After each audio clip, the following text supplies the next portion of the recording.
গোত্রের সম্ভ্রান্ত একজন মহিলা চুরি করে ধরা পড়লো। মাখজুমা গোত্রের ওই সম্ভ্রান্ত মহিলা চুরি করে ধরা পড়ার পর সাহাবায়ে কেরামের মধ্যে শোরগোল উঠলো। পারস্পরিক সবাই বলাবলি করছেন, নবীজির আদালতে বিচার গিয়েছে, নবীজি তো চুরির শাস্তি নবীজির নিয়ম মতো করবেন না, এই শাস্তির বিধান তিনি কার হুকুম মতো কার্যকর করবেন? আমার নবী ছিলেন বিচারকদের জন্য উত্তম আদর্শের নমুনা। নবীজির কাছে, নবীজির আদালতে একবার বিচার শুরু হবে।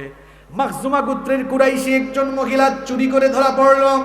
সাহাবায়ে কেরাম পারস্পরিক কথাবার্তা বলছেন, নবীজির আদালতে এই বিচারের রায় তো কারো মন মতো হবে না, বরং এই বিচারের রায় হবে কার বিধান অনুযায়ী? ইসলামের বিধান হলো চুরি করলে ধরা পড়লে প্রমাণিত হলে হাত কেটে দাও। সাহাবীরা এবার তারা পারস্পরিক কথাবার্তা বলছেন, এই মহিলা উনি তো সম্ভ্রান্ত বংশের মহিলা, নামি দামি বংশের মহিলা, এই মহিলা যদি তাকে চুরির শাস্তি এভাবে দেওয়া হয় ওই বংশের মান সম্মান থাকবে না। সুতরাং নবীজিকে একটু গিয়ে বলা দরকার এই মহিলার বেলায় যেন শাস্তিটা একটু কমায় দেওয়া হয়। কে নবীজির কাছে গিয়ে এই কথা বলবেন? কেউ সাহস পাচ্ছিলেন না। সাহাবায়ে কেরাম বললেন, নবীজি তো উসামা ইবনু যায়েদকে খুব মহব্বত করেন, সুতরাং আমাদের ভাই উসামা নবীজির কাছে এই প্রস্তাব নিয়ে যাক। উসামা ইবনু যায়েদ রাদিয়াল্লাহু আনহু এবার নবীজির কাছে গিয়ে বললেন, নবী গো, এই মহিলার বেলায় কি একটু শাস্তিটা কমানো যায় না? আমার নবী এই কথা শোনা মাত্রই মিম্বরে উঠলেন। মিম্বরে উঠলে সাহাবীদের সামনে বক্তব্য দিলেন, খুতবা দিলেন, ভাষণ দিলেন, বললেন, ও আমার সাহাবীরা শোনো, একজন সম্ভ্রান্ত বংশের নারীর শাস্তি বিধানের জন্য আমার কাছে অ্যাপ্লিকেশন করছো। তোমরা শোনো, মুহাম্মাদুর রাসূলুল্লাহর আদালতে বিচার এমন ভাবে হয়, আর যদি ওই মহিলা চুরি না করে আমার নিজের কলিজার টুকরা মেয়ে ফাতেমা চুরি করে ধরা পড়তো, আমি আমার নিজের মেয়ে চুরি করার অপরাধের কারণে নিজেই আমার মেয়ের হাত আমি কেটে ফেলতাম। আল্লাহু আকবার! এই হচ্ছে একজন ন্যায় বিচারক, বিচারকের আদর্শ। আর আপনি কি করছেন? আপনি সুযোগ পাইলেই বিচারের নামে মানুষের উপরে প্রহসন করছেন। বিচারের বাণী নীরবে নিভৃতে নির্বিচারে কেঁদে কেঁদে ঢুকরে মরছে। বিচারের নামে প্রহসন চালিয়ে নিরপরাধ মানুষগুলোকে দুনিয়া থেকে বিদায় করে দেওয়া হচ্ছে। আসসালামু আলাইকুম ওয়া রাহমাতুল্লাহি ওয়া বারাকাতুহু। ইন্নাল হামদালিল্লাহিল্লাযী বিনি'মাতিহি তাতিম্মুস সালিহাত الذي علم القرآن وأكرمنا بالإسلام وأنعم علينا بالإيمان نستغفره ونتوب إليه ونشهد أن لا إله إلا الله وحده لا شريك له ونشهد أن سيدنا وسندنا وحبيبنا وطبيبنا وطبيب أرواحنا محمدًا عبد الله ورسوله أرسله بالحق بشيرا ونذيرا وداعيا إلى الله بإذنه وسراجا وقمرا منيرا أما بعد فقد قال الله تعالى في كلامه المجيد وفي فرقانه الحميد أعوذ بالله من الشيطان الرجيم بسم الله الرحمن الرحيم إن الله وملائكته له يصلون على النبي يا أيها الذين آمنوا صلوا عليه وسلموا تسليما اللهم صل على محمد وعلى آل محمد كما صليت على إبراهيم وعلى آل إبراهيم إنك حميد مجيد اللهم بارك على محمد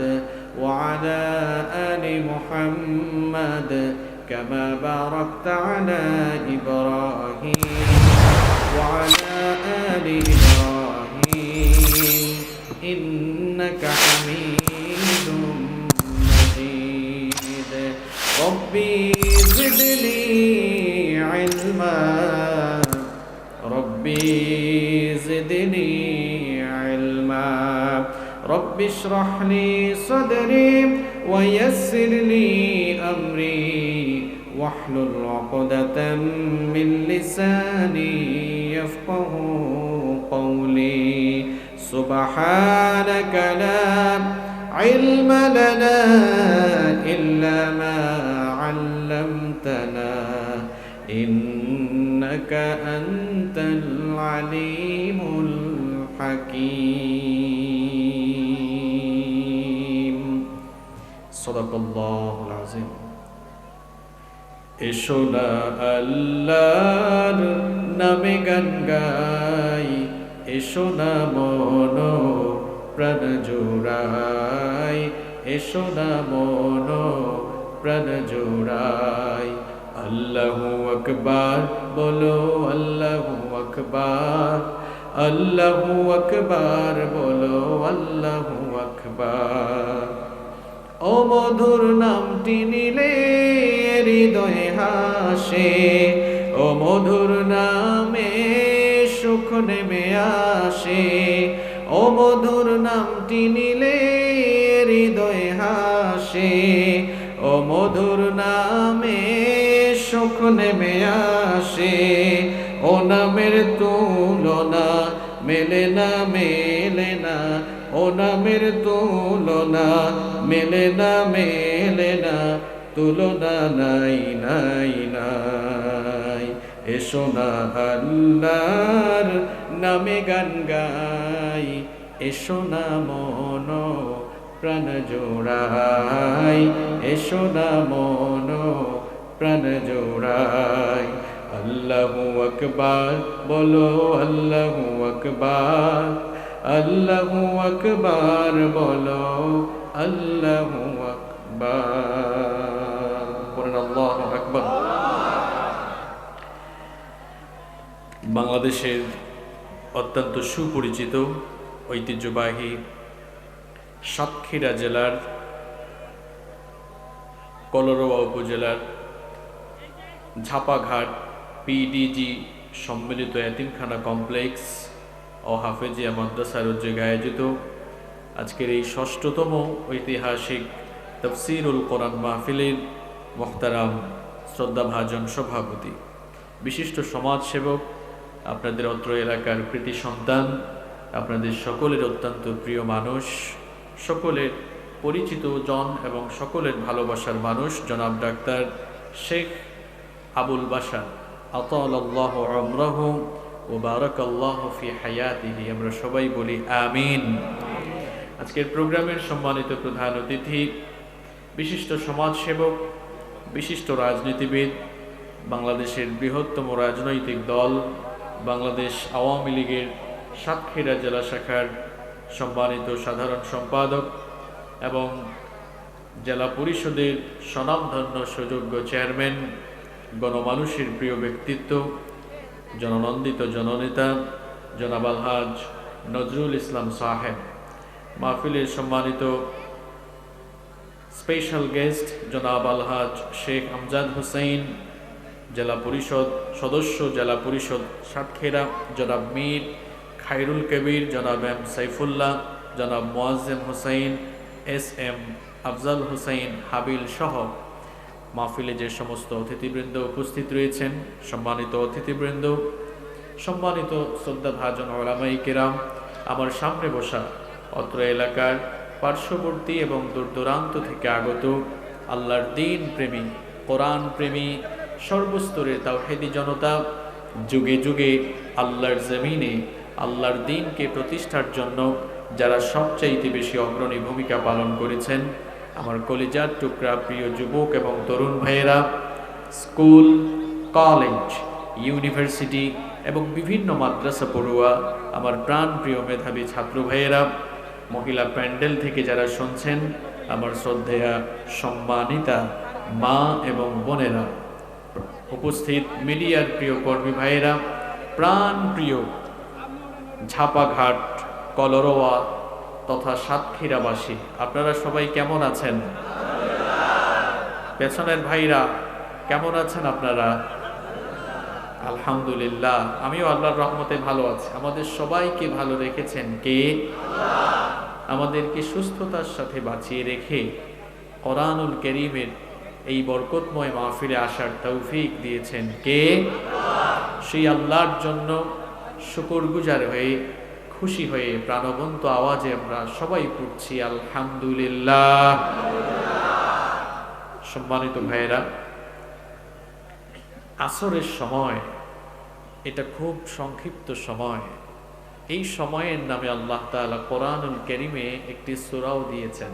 সূরাটার নাম সূরাতুল আসর। আল্লাহ তাআলা এই সূরার শুরুতে আসরের সময়ে, আসরের ওয়াক্তের কসম করেছেন। কি কারণে আল্লাহ তাআলা আসরের ওয়াক্তের কসম করেছেন? কারণ আসর থেকে সূর্যাস্তের সময়, এই সময়টা খুব শর্ট, খুব সংক্ষিপ্ত সময় এবং এটি খুব দ্রুততার সাথে চলে যায়। এই সূরার মধ্যে আল্লাহ তাআলা মানুষের জীবনের সফলতা আর ব্যর্থতার কথা বলেছেন এবং মানুষকে সাবধান করেছেন মানুষ যেন এই সময়ের ব্যাপারে গাফেল হয়ে না যায়।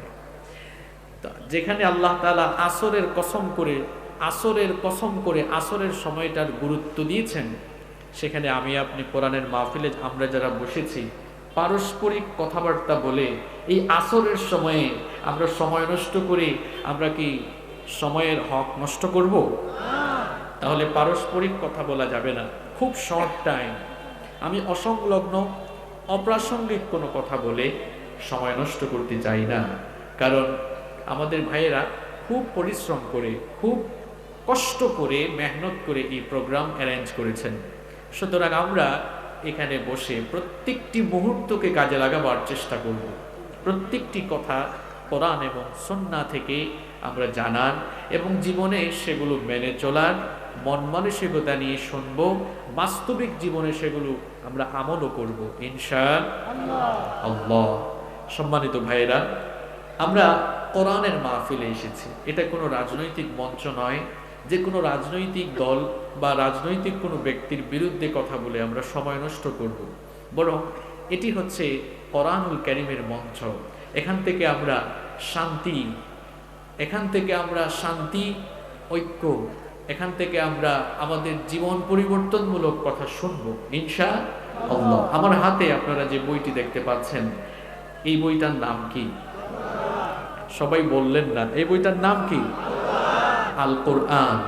এই কিতাব বাংলাদেশের কোনো হুজুর বা সৌদি আরবের কোনো শেখ অথবা পৃথিবীর কোনো আলেম লিখেছে? এই কিতাবটি যার পক্ষ থেকে নাজিল হয়েছে, জোরে বলেন তো তার নাম কি? আল্লাহ। আল্লাহর নাম বলতে মনে হয় খুব কষ্ট লাগে আপনাদের, তাই না? এই কিতাব যার পক্ষ থেকে এসেছে তিনি কে? আল্লাহ।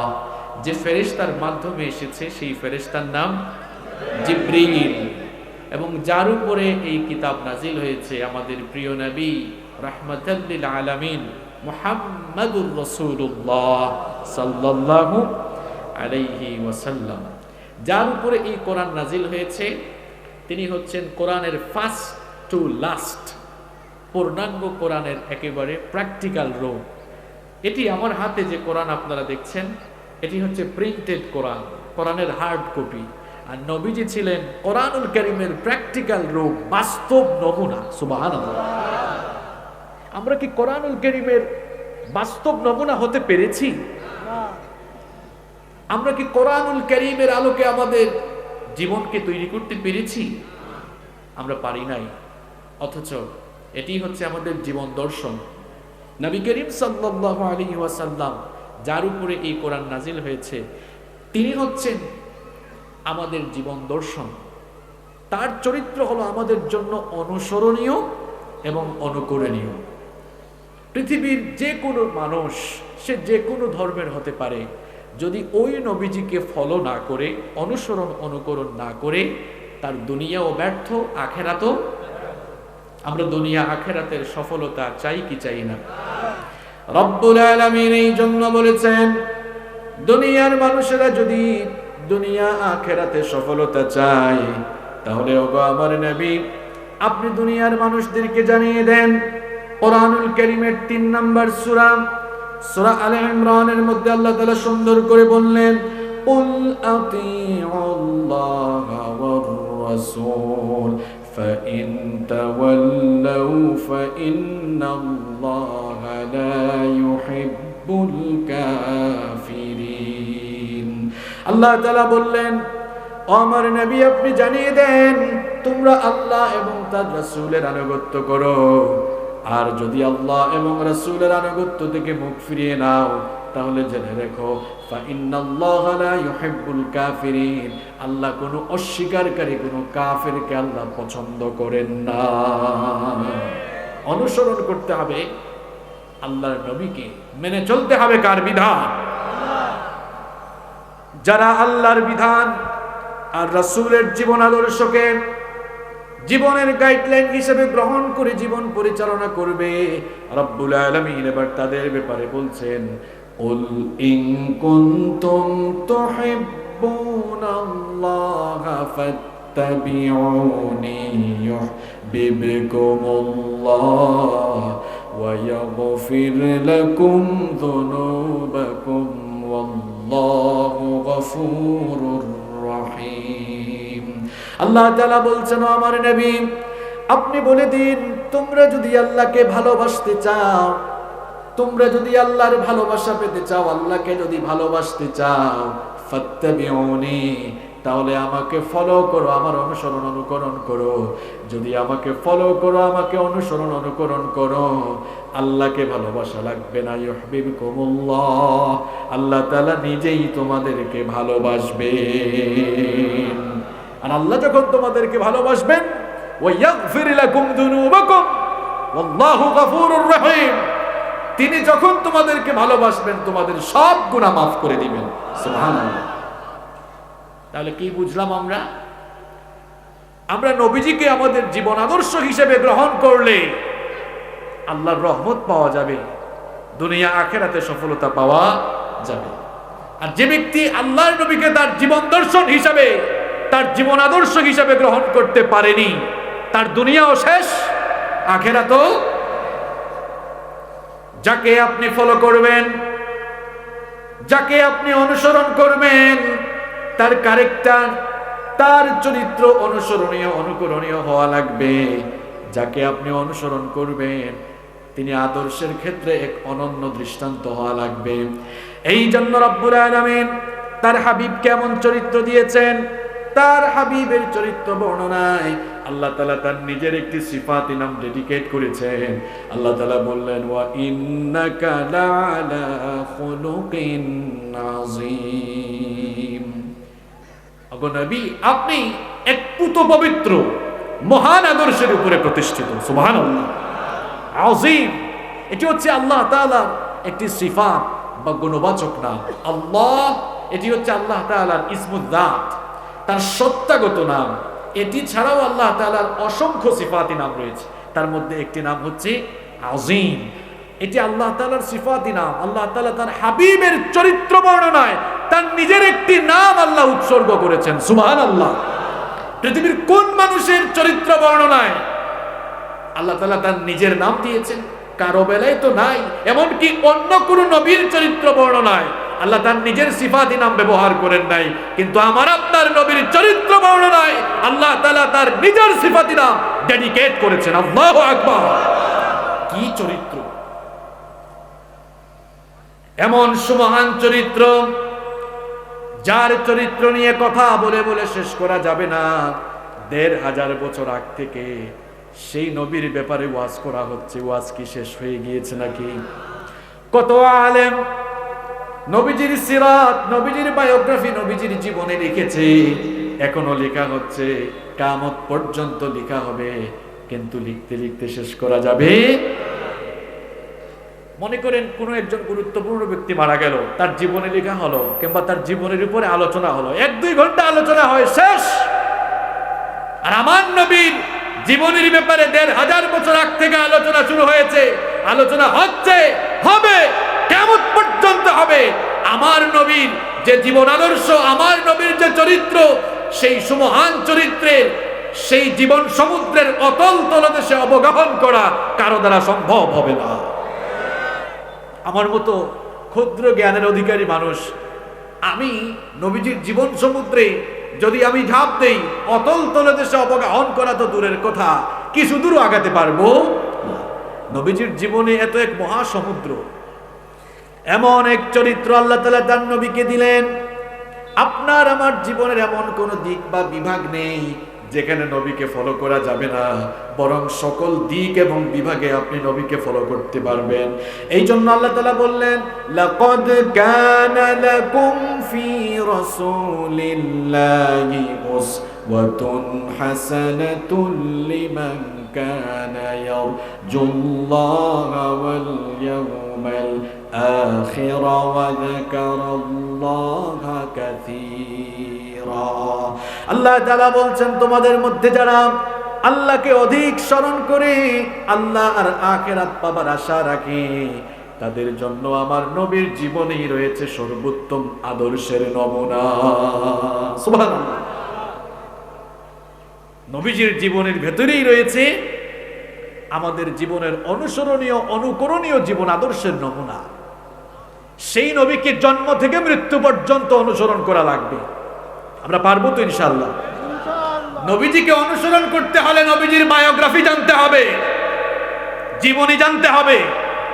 আমরা অনেকেই আছি নবীজির সিরাত, নবীজির বায়োগ্রাফি, নবীজির জীবনী আমরা জানি না। আপনি অনুসরণ করবেন কেমনে?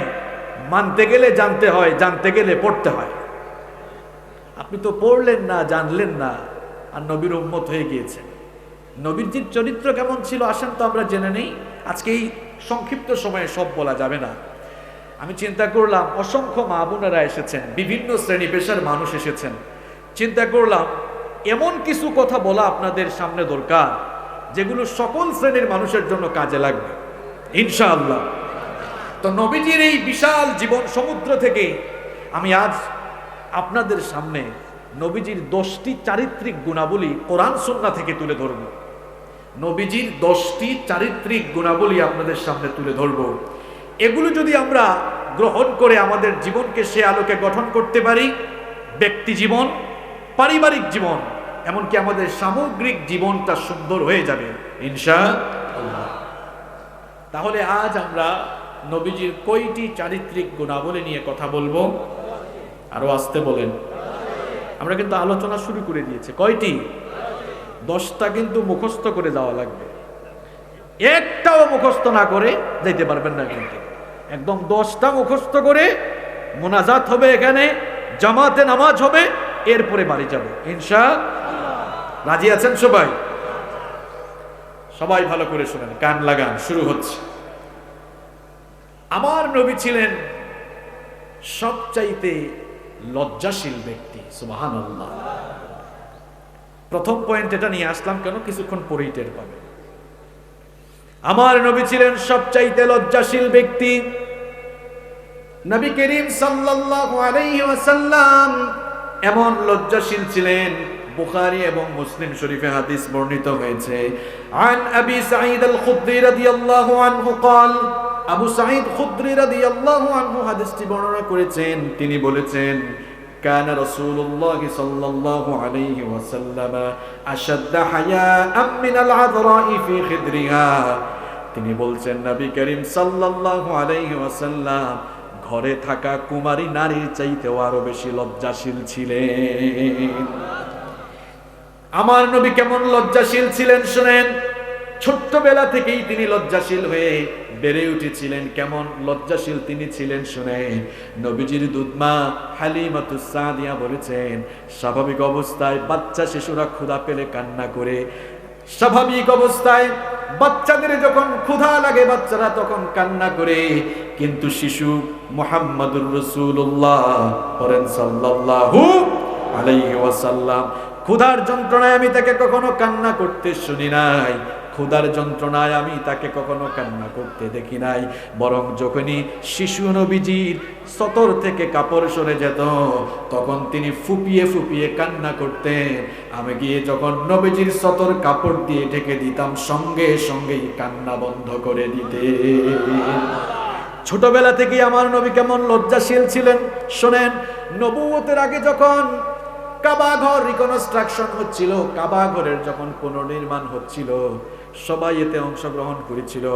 জাবের রাদিয়াল্লাহু আনহু বর্ণনা করেছেন, নবীজির আপন চাচা আব্বাস রাদিয়াল্লাহু আনহু এবং নবীজি একসঙ্গে পাথর ভাঙছিলেন এবং নবীজি নিজে পাথর কাঁধের মধ্যে বহন করে এগিয়ে যাচ্ছিলেন।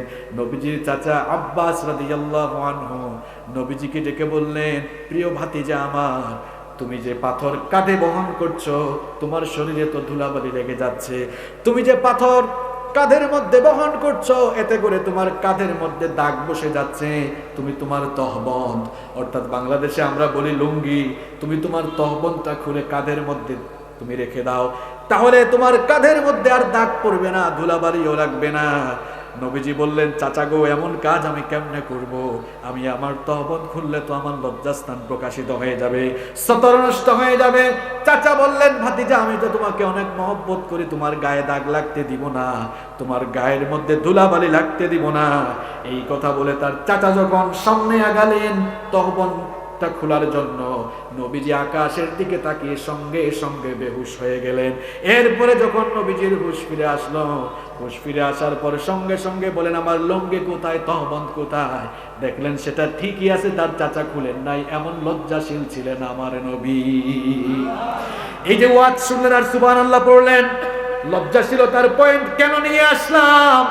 আমার আপনার নবী যেখানে এত লজ্জাশীল ছিলেন, সেই নবীর উম্মত আজ হায়া শরম বাদ দিয়ে এমন বেহায়া হয়ে গিয়েছে, পুরুষ মানুষের কাপড় উঠতে উঠতে দেখা যায় হাঁটুর উপরে উঠে গিয়েছে।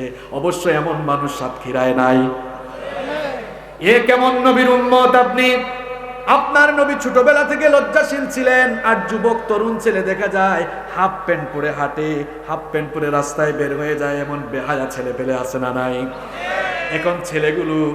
এখন ছেলেগুলো কাপড়কে শর্ট করছে, আবার অনেক ছেলেরা আছে হায়া শরম ভুলে গিয়ে কাপড় লম্বা করতে করতে জুতার নিচে ঢুকায় দিয়েছে।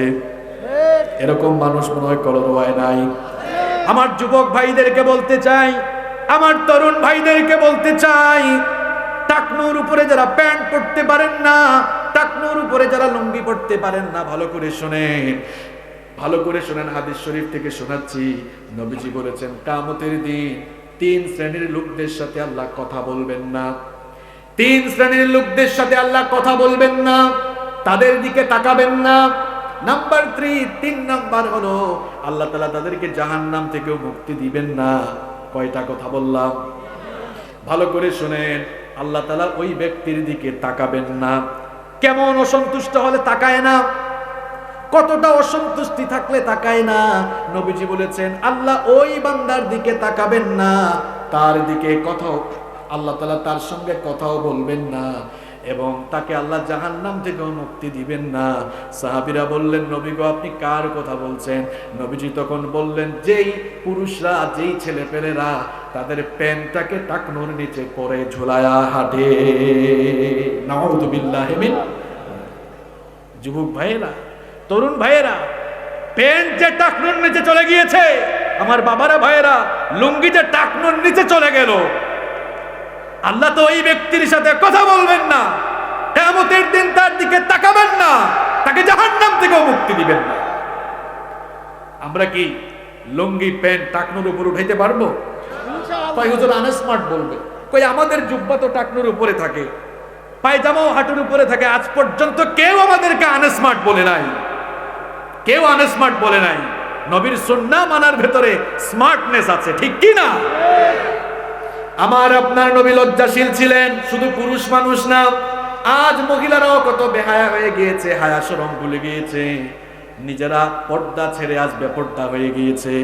নারীদের পোশাক শর্ট হতে হতে এমন শর্ট হয়ে যাচ্ছে, শরীরের বিভিন্ন অঙ্গ তারা এখন ফুটবল আর ক্রিকেট খেলার মাঠ বানিয়ে ফেলেছে।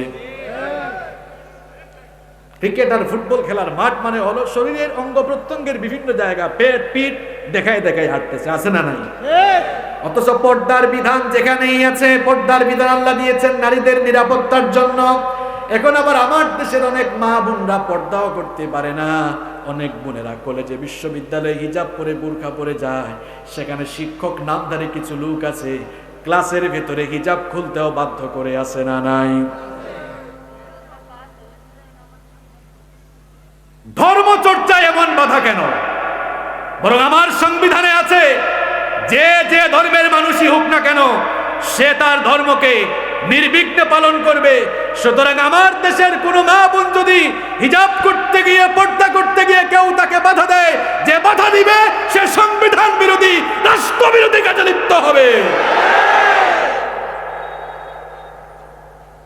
আমার বোনদের হিজাব খুলতে চাও কেন তুমি? মেয়া, তোমার হিজাব খোলার যদি এত শখ থাকে, ঘরে গিয়ে তোমার বউয়ের হিজাব খোলো।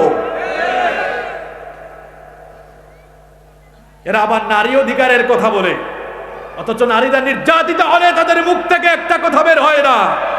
এরা নারী অধিকার, নারী আন্দোলনের নামে কথা বলে আমার দেশের সহজ সরল অবলা মা বোনদেরকে ঘর থেকে বের করে, রাস্তায় বের করে ইজ্জত লুণ্ঠনের ব্যবস্থা করতে চায়। মা বোনদেরকে পর্দায় রাখতে হবে। আমার মা বোনরা স্কুলে যাবে, কলেজে যাবে, ইউনিভার্সিটিতে যাবে, বিশ্ববিদ্যালয়ে যাবে, চাকরি করবে, ব্যবসা করবে, সব তারা করতে পারবে। ইসলামের কোনো বাধা আছে নাকি বলেন? সেই নবীর উম্মত আজ তরুণ আর যুবক ছেলেরা তাদের স্কুল কলেজের বিদায়ী অনুষ্ঠানে তারা র‍্যাগ ডে পালন করে গেঞ্জির মধ্যে যে বেহায়া বেশরম হয়ে অশ্লীল শব্দ লিখে তা বলার মতো। এই র‍্যাগ ডে কিছুদিন পর হয়ে যাবে র‍্যাপ ডে।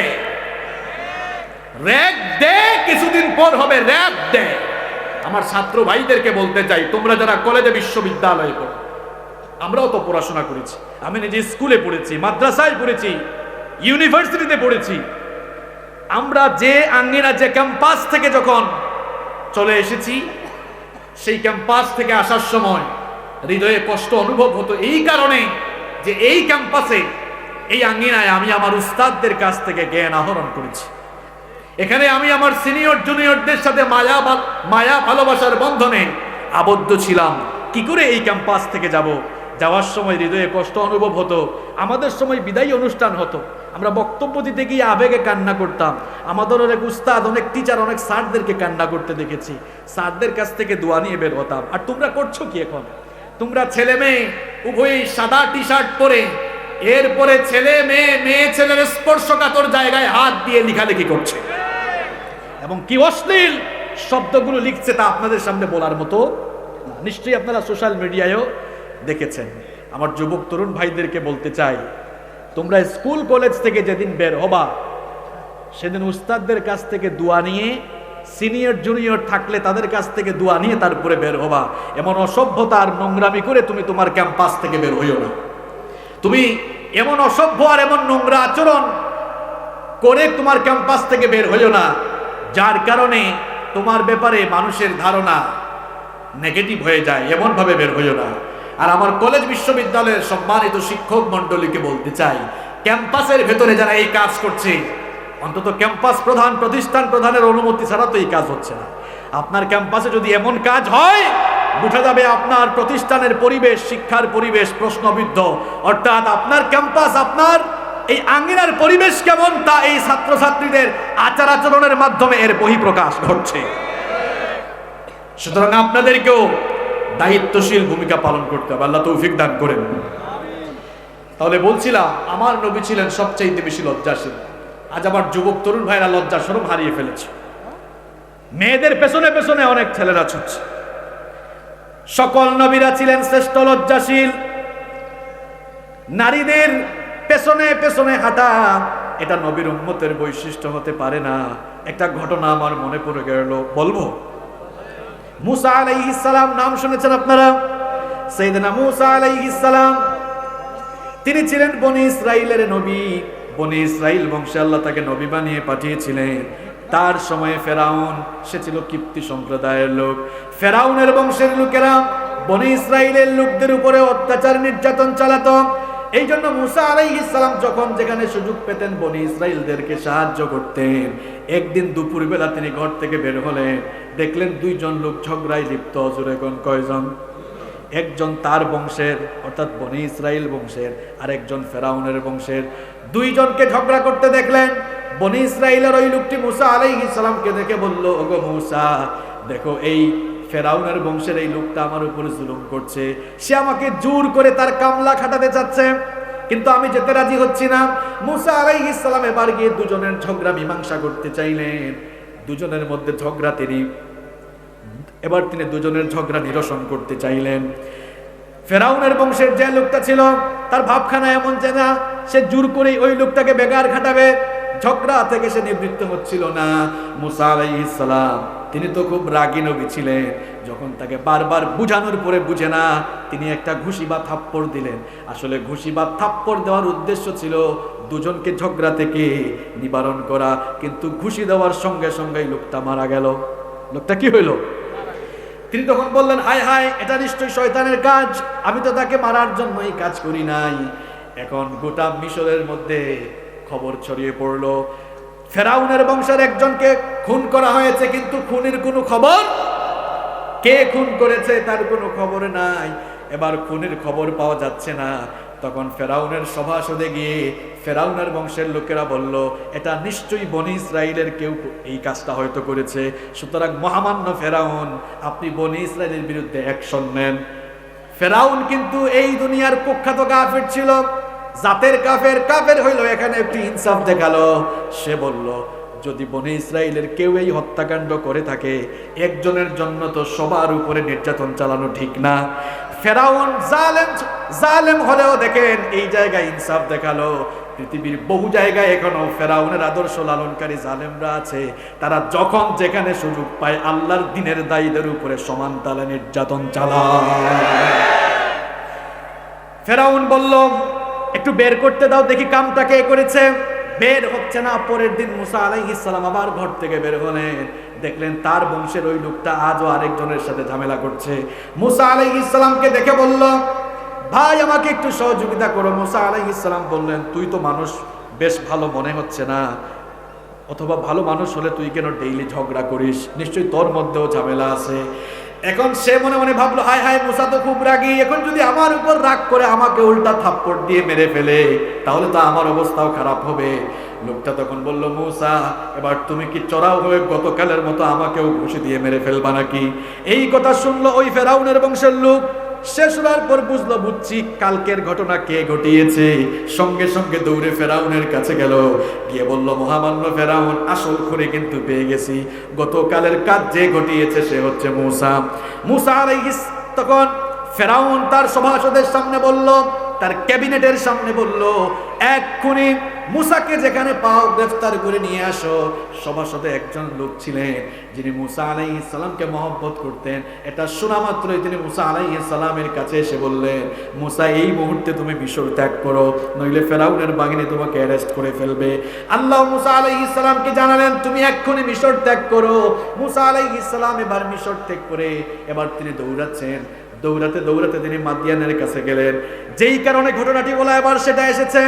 মাদিয়ানে তিনি হাঁপিয়ে একটা কুয়ার কাছে পৌঁছালেন। দেখলেন দুজন মেয়ে সেই কূপের কাছে দাঁড়িয়ে আছে। তাদের কিছু ছাগলের পাল, পশুর পাল নিয়ে তারা দাঁড়িয়ে আছে। গিয়ে বললেন, তোমরা এখানে দাঁড়িয়ে আছো কেন? ওই দুই মেয়ে বলল, এখানে যে কুয়া দেখতে পাচ্ছেন, সব মানুষেরা কুয়ায়, তারা কুয়া থেকে পানি উঠিয়ে পশুকে পান করানোর উপরে, এরপরে আমরা গিয়ে সেখানে আমাদের পশুগুলোকে পানি পান করাই। কারণ আমরা তো মহিলা মানুষ, দুর্বল মানুষ, এত ভিড়ের মধ্যে আমরা ঢুকে গিয়ে আমাদের পশুগুলোতে আমরা পানি পান করাতে পারি না। মুসা আলাইহিস সালাম বুঝলেন এরা দুর্বলদেরকে সহযোগিতা করা দরকার। তিনি তখন ওই মেয়েদের পশুর পালকে পানি পান করালেন, তারা বাড়িতে চলে গেল। ওই দুই মেয়ের বাবা ছিলেন সাইয়েদনা শুআইব আলাইহিস সালাম। শুআইব আলাইহিস সালাম বৃদ্ধ মানুষ ছিলেন। মেয়েদেরকে বললেন, কি ব্যাপার, প্রত্যেকদিন তো দেরি করে বাড়িতে আসো, আজ তো তাড়াতাড়ি চলে আসলে কেন? মেয়েরা পুরা ঘটনা বলল। এরপরে শুআইব আলাইহিস সালাম বললেন, লোকটা যেহেতু তোমাদেরকে সাহায্য করেছে তাকে আমার কাছে নিয়ে আসো, আমি তাকে কিছু পুরস্কার দিব। মেয়ে এবার গেল, যাওয়ার পরে গিয়ে বলল, আমার বাবা আপনাকে ডেকেছেন, তিনি আপনাকে পুরস্কৃত করতে চান। মুসা আলাইহিস সালাম নতুন দেশে এসেছেন, এখানে তার কোনো সাহায্যকারী নাই। মনে মনে ভাবলেন, আল্লাহ মনে হয় আমার জন্য মনে হয় একটি ব্যবস্থা করতে চাচ্ছেন। তিনি বললেন, ঠিক আছে চলো। এবার তিনি মেয়েকে বললেন, শুআইব আলাইহিস সালামের মেয়েকে বললেন, খবরদার তুমি আমার সামনে হাঁটতে পারবা না। যেই কথা বলছিলাম নবীরা কেমন লজ্জাশীল ছিলেন, আমার যুবক ভাইরা শোনেন। তিনি বলেন, সামনে হাঁটতে পারবা না, তুমি আমার পেছনে হাঁটো, আমি তোমার সামনে হাঁটবো, তুমি আমাকে পেছন থেকে রাস্তা বলে দিবা, আমাকে ফলো করে করে তুমি আমার সাথে আসবা। সুবহানাল্লাহ। যুবক তরুণ ভাইরা, খালি সুন্দরী মেয়ে দেখলেই তার পেছনে দৌড়াও, আর নবীরা মেয়েদের পেছনে দৌড়ান নাই, বরং মহিলাদের সামনে হেঁটেছেন, ঠিক কি না? কি দুশ্চরিত্রবান হয়ে যাচ্ছে আমার যুবক আর তরুণ। ইউসুফ আলাইহিস সালামের মতো চরিত্র গঠন করতে হবে। সাইয়েদনা ইউসুফ আলাইহিস সালাম যেই ঘরে থাকতেন সেই ঘরের মহিলা জুলাইখা ইউসুফ আলাইহিস সালামকে দেখে পাগল পারা হয়ে গেল। কারণ রব্বুল আলামিন ইউসুফ আলাইহিস সালামকে দুনিয়ার অর্ধেক সৌন্দর্য দান করেছেন। আল্লাহু আকবার। এমন সুন্দর সুপুরুষ তিনি ছিলেন, যাকে দেখলে চোখ ফেরানো যেত না, যাকে দেখে মিশরের সেই যুগের সুন্দরী নারীরা ফল কাটতে গিয়ে নিজেদের আঙ্গুল তারা কেটে ফেলেছিল। সুবহানাল্লাহ। এমন সুন্দর সুপুরুষ ইউসুফ আলাইহিস সালাম, তাকে দেখে জুলাইখা কাছে পাওয়ার জন্য ব্যাকুল হয়ে গেল। একদিন নির্জনে তার দাসীর মাধ্যমে ইউসুফ আলাইহিস সালামকে একেবারে তার খাস কামরায় বেডরুমে নিয়ে আসলো। এরপরে কুপ্রস্তাব দিল, কুপ্রস্তাব পেশ করলো, তার সঙ্গে মিলনের জন্য প্রস্তাব দিল। সাইয়েদনা ইউসুফ আলাইহিস সালাম, তিনি তো আল্লাহর পয়গম্বর, তিনি তখন বললেন, আমি কেবলমাত্র আল্লাহকে ভয় করি, এমন কাজে আমি লিপ্ত হতে পারবো না। জুলাইখা তখন বলল, তোমার রব তোমাকে এখন দেখবে না, কারণ এখানে তুমি আর আমি ছাড়া কেউ নাই। জুলাইখা তো তখনও সে মুশরিক ছিল, মূর্তি পূজা করত। আমার ভাইয়েরা বলেন তো, আপনি ঘরের ভেতরে থাকলেও কেউ না দেখলেও একজন দেখেন, তিনি কে? আরো জুড়ে বলেন, তিনি কে? সাইয়েদনা ইউসুফ আলাইহিস সালাম বললেন, আমার রব তিনি, যিনি প্রকাশ্য গোপন ঘরের ভেতর বাহিরের সব খবর তিনি রাখেন। তিনি তখন কেবলমাত্র আল্লাহ রাব্বুল আলামিনকে ভয় করে জুলাইখা 7টি দরজা লক করে দিয়েছিল। তিনি তালাবদ্ধ দরজার দিকে যখন দৌড় দিলেন, আল্লাহ তাআলা খুশি হয়ে গিয়ে তার নবী ইউসুফ আলাইহিস সালামের জন্য সবগুলো দরজার তালা খুলে দিয়ে দরজা তার জন্য খুলে দিলেন। আমার যুবক ভাইদের চরিত্র এমন হওয়া লাগবে, এমন হওয়া লাগবে, পরনারীর দিকে কখনো চক্ষু যাবে না, পরনারীর দিকে আমরা তাকাবো না। পারবো তো? এই চক্ষুর হেফাজত আমরা করব। নবীজি বলেছেন, চরিত্রটাকে যদি হেফাজত করতে পারো, নবীজি বলেছেন, মাইয়াবমানলি মা বাইনা লাহইহি ওয়া রিজলাইহি আবমানু লাহুল জান্নাহ। নবীজি বলেছেন, যেই ব্যক্তি তার মুখ আর লজ্জাস্থানের হেফাজত করবে, এই দুটো জিনিসের জিম্মাদারি, চরিত্রের জিম্মাদারি যারা গ্রহণ করবে, আমি নবী কাল কিয়ামতের দিন তার জন্য জান্নাতের জিম্মাদার হয়ে যাব। আমার যুবক ভাইরা, পারবো তো আমরা এরকম হতে? লজ্জাশীল হতে পারবো তো আমরা ইনশাআল্লাহ? আল্লাহ তৌফিক দান করুন। কষ্ট হচ্ছে আপনাদের? সময় খুব সংক্ষিপ্ত, ভালো করে শুনেন। নবীজির 1 নম্বর চারিত্রিক গুণাবলী বললাম, তিনি লজ্জাশীল, আর সব নবীদেরকেই লজ্জাশীল বানিয়েছেন কে? নবীজির 2 নম্বর চারিত্রিক বৈশিষ্ট্য হলো, আমার নবী ছিলেন সত্যবাদী, জীবনে কোনোদিন তিনি মিথ্যা বলেন না। কি চরিত্র! আমি যদি বলি এখানে জীবনে কোনোদিন মিথ্যা বলেন নাই, কে আছেন হাত তুলেন। আপনি বলবেন, হুজুর প্রশ্নটা উল্টায়া করেন, বলেন আজকে ডেইলি কয়টা মিথ্যা বলছে? হাত অনেকগুলা উঠবে। আর নবীজি 63 বছরের জিন্দেগিতে তার জবান থেকে একটা মিথ্যা কথা বের হয় নাই। আল্লাহু আকবার। ওই নবীর উম্মত আপনি কথায় কথায় মিথ্যা বলেন। একজন মানুষ ভালো না খারাপ তার বউ সবচাইতে ভালো জানে। নবীজির স্ত্রী আম্মাজান খাদিজা আত-তাহিরা নবীজির ব্যাপারে কি বললেন শুনেন। হেরা গুহায় যখন নবীজির কাছে সাইয়েদনা জিবরিল ওকে নিয়ে আসলেন, তিনি ভয় পেয়ে গেলেন। ঘরের ভেতরে গিয়ে বললেন, বুখারীর বর্ণনা, জাম্মিলুনি জাম্মিলুনি জাম্মিলুনি, খাদিজা গো আমাকে কম্বল দিয়ে ঢেকে দাও, লাকাদ খাশিতু আলা নাফসি, আমি আমার নফসের ব্যাপারে আশঙ্কা করছি, আমি ভয় পেয়েছি। তখন আম্মাজান খাদিজা আত-তাহিরা বললেন, আপনাকে কোনো অনিষ্ট আক্রমণ করতে পারে না, কারণ আপনি দুর্বলকে সহযোগিতা করেন, অসহায়দেরকে খাদ্য দেন, আপনি এতিমদের সাথে ভালো আচরণ করেন, আর আপনি সব সময় সত্য কথা বলেন। আবার দেখেন কাফের মুশরিকরা নবীজির বিরোধিতা করলেও তারা বলতো, মা জাররাবনাকা ইল্লা সিদকা, মা জাররাবনা আলাইকা ইল্লা সিদকা, মুহাম্মদকে কোনোদিন আমরা মিথ্যা বলতে শুনি নাই। আর আপনি কি কথায় কথায় মিথ্যা বলেন? ফোন এসছে, কিরে কই আছে বাসায়? কই আমি সাতক্ষীর, আমি বেনাপুর। আছে না নাই? মিথ্যার চর্চা কেমনে হয়? এক বাপ তার ছেলেকে ডেকে বলল, বাবারে তোমার হাতের লেখা তো ভালো না, খাতাটা আনো তো। খাতা নিয়ে আসছে, লিখে দিল, সত্য মানুষকে মুক্তি দেয়, মিথ্যা মানুষকে ধ্বংস করে। বলল, বাবা নাও খাতাটা নাও, আব্বু যেভাবে লিখেছে এভাবে দেখে দেখে তুমি লিখো। ছেলে এবার ট্রাই করছে, এমন সময় কলিং বেল, দরজা খুলে দেখে, দরজার ফাঁক দিয়ে দেখে, হায় হায় আব্দুল সালাম ভাই আসছে। আব্দুল সালাম ভাই তো আমার কাছে 10,000 টাকা পায়। এবার ছেলেকে বললো, যাও বাবা, দরজা ফাঁক করে বললো, আব্বু বাসায় নাই। ছেলে বলল, বাবা একটু আগেই তো খাতায় লিখালেন সত্য মানুষকে মুক্তি দেয়, মিথ্যা মানুষকে ধ্বংস করে। তখন বাপ ছেলেকে বলল, বাবা রে, খাতার লেখা খাতাই থাক, এখন তুই আমারে মিথ্যা বলে আগে না জান দে। এরকম মিথ্যার প্র্যাকটিস আছে না নাই? মিথ্যা কথা বলার কারণে জবানের হক যেমন নষ্ট হচ্ছে, ঠিক তেমনি ভাবে মিথ্যা বলার কারণে মানুষ ইমানদার থাকতে পারে না, মুনাফিক হয়ে যায়। নবীজি বলেছেন, মুনাফিকের বৈশিষ্ট্য হলো ইদা হাদ্দাথা কাযাবা, যখন কথা বলে মিথ্যা বলে।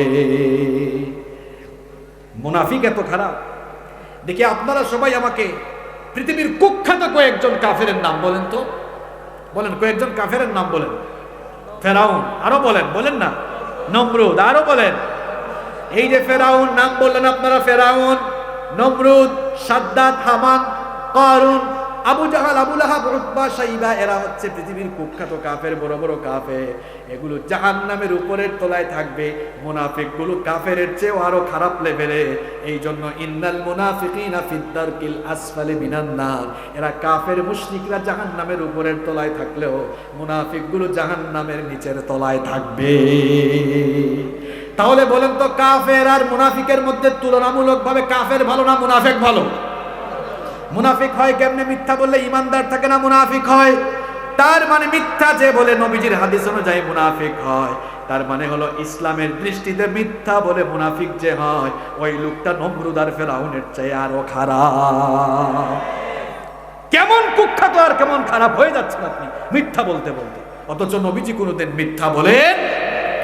নাম্বার 3, আমার নবীর 3 নাম্বার চারিত্রিক গুণাবলী হলো, আমার নবী ছিলেন আমানতদার। তার কাছে কাফের মুশরিকরা পর্যন্ত এনে আমানত গচ্ছিত রাখতো, টাকা পয়সা, সোনা দানা, নামি দামি অনেক সম্পদ এনে আমানত রাখতো। নবীজিকে তারা এত বিশ্বাস করত, বিশ্বাস করার কারণেই তারা এভাবে এনে আমানত রাখতো।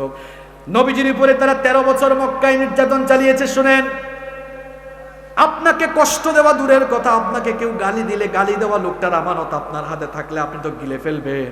আর নবীর চরিত্র কেমন ছিল ভালো করে শুনেন। মক্কায় 13টি বছর তারা আমার নবীর উপরে নির্যাতন চালালো। এরপরে সর্বশেষ নবীজিকে তারা হত্যার ষড়যন্ত্র করলো। আল্লাহ তাআলা নবীজিকে আদেশ দিলেন মক্কা থেকে মদিনায় হিজরত করার জন্য। এবার নবীজি তার চাচাতো ভাই এবং প্রিয় সাহাবী আলী রাদিয়াল্লাহু আনহুকে ডেকে বললেন, আলী গো, আমার বিছানায় তুমি শুয়ে থাকো। আমার বিছানায় তুমি শুয়ে থাকলে কাফেররা ভাববে আমি ঘরে আছি, আর এই সুযোগে আমি মক্কা ত্যাগ করতে পারবো।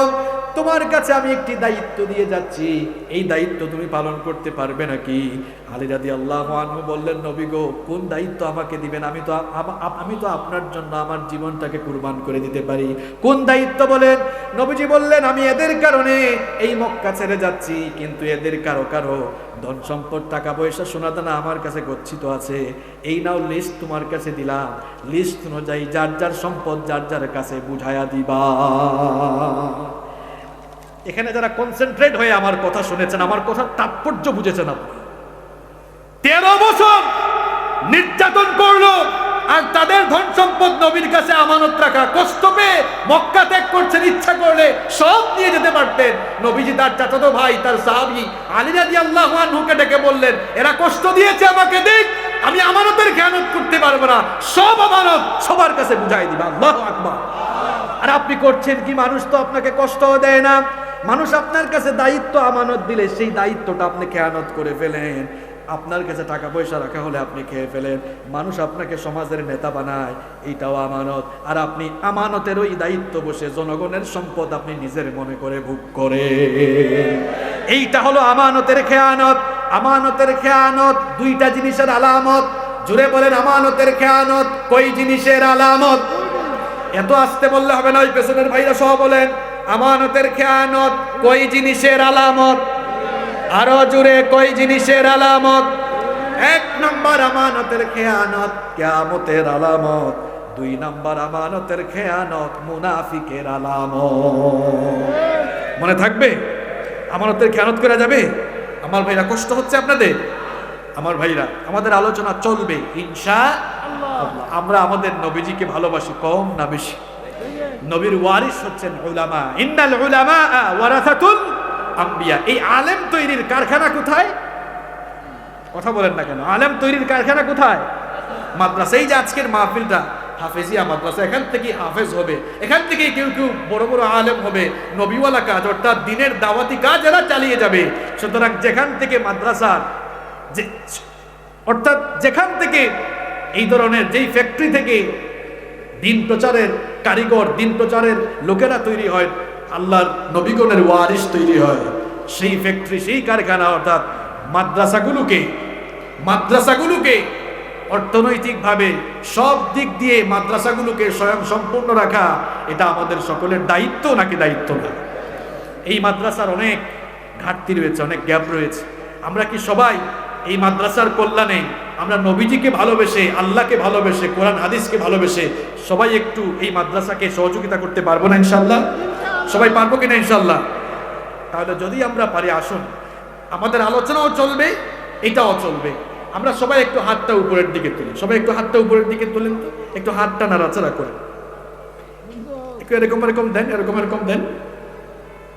এবার হাতটা পকেটে ঢুকান, মানুষের পকেটে ঢুকাইয়েন না, নিজের পকেটে ঢুকান।